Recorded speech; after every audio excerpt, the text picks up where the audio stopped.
Pertama adalah kita harus tahu untuk capaian pembelajaran yang akan kita capai itu apa. Kutas, kupas, tuntas, mantap. Assalamualaikum warahmatullahi wabarakatuh.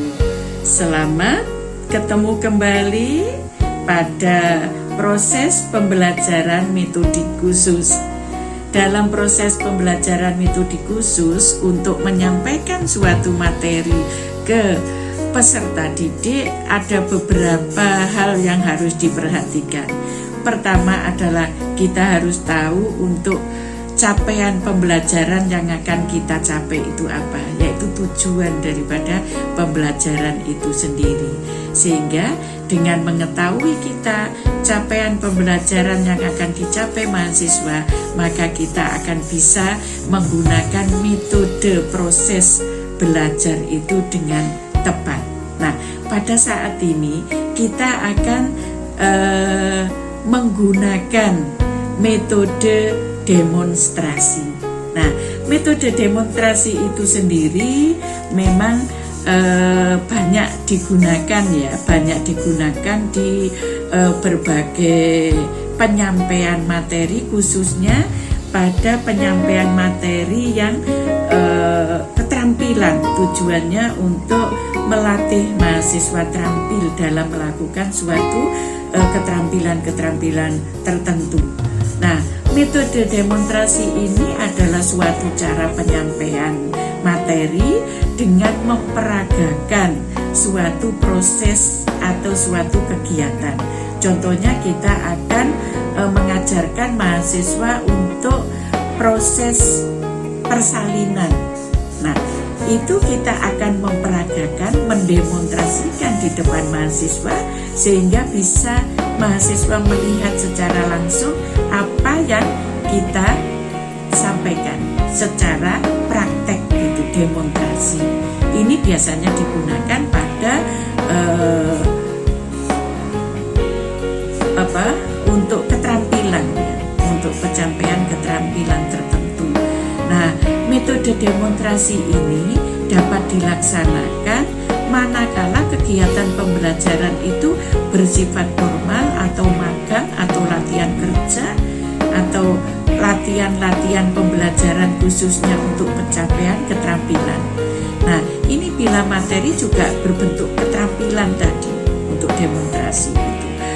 Dan ini kenapa kita demonstrasikan? Itu supaya mahasiswa langsung bisa melihat kita, sehingga mengurangi kesalahan-kesalahan yang bisa terjadi. Nah, pelatih atau dosen bisa di situ menyederhanakan, menyelesaikan kegiatan yang menyangkut pelaksanaan suatu prosedur atau teori-teori yang panjang gitu, kemudian disederhanakan dalam bentuk keterampilan ya. Ini loh, menolong persalinan contohnya. Oh, anamnesa untuk ibu hamil langsung dipraktikkan pada saat itu.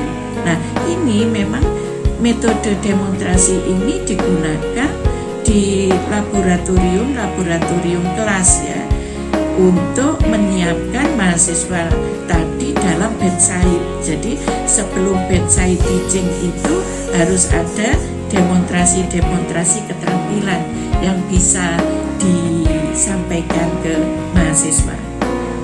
Kemudian manfaat daripada metode demonstrasi itu sendiri adalah dapat perhatian itu lebih dapat dipusatkan.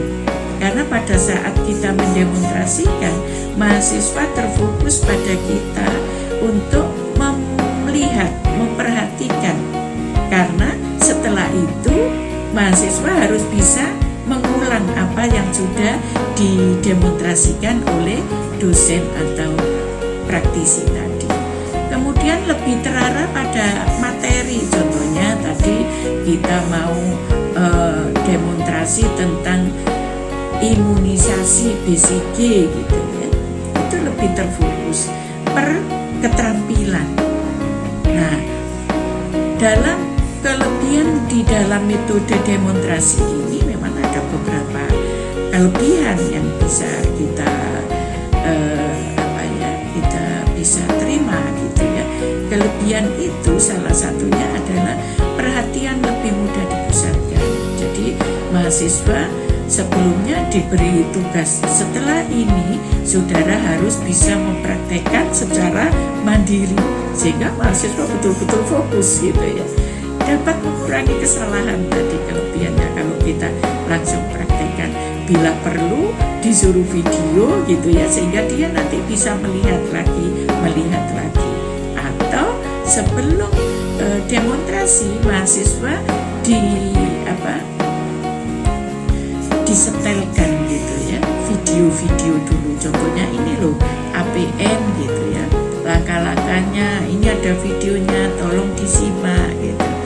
Kemudian baru kita praktekkan, memperoleh pengalaman praktek untuk mengembangkan keterampilan klinik ya, itu. Nah, tetapi kalau ada kelebihan pasti ada beberapa kelemahan ya dalam metode demonstrasi ini. Salah satunya adalah kurang efisien waktu. Jadi ini juga butuh waktu ya, makanya harus dipersiapkan sebelum demonstrasi. Kemudian memerlukan fasilitas ya, fasilitas alat-alat pendukung, alat-alat peraga, dan alat peraga itu kadang juga mahal ya, dibeli mahal gitu. Nah, itu memang harus dipersiapkan sarana prasarana itu yang mendekati yang sesungguhnya. Contohnya kalau proses persalinan berarti harus ada pantum. Proses persalinan yang sekarang ada elektrik, ada manual ya, terserah kita mau menggunakan yang mana. Yang penting di dalam demonstrasi itu harus disiapkan alat-alat yang betul-betul mendukung untuk mendemonstrasikan suatu keterampilan. Kadang tidak semua memperhatikan apa yang didemonstrasikan. Mungkin terlalu banyak mahasiswanya.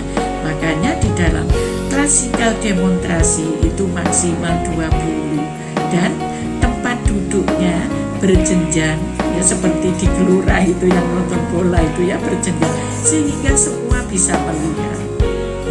Dipastikan mahasiswa bisa melihat pada saat kita mendemonstrasikan suatu keterampilan ya, sehingga nanti tidak ada yang dia tidak memperhatikan.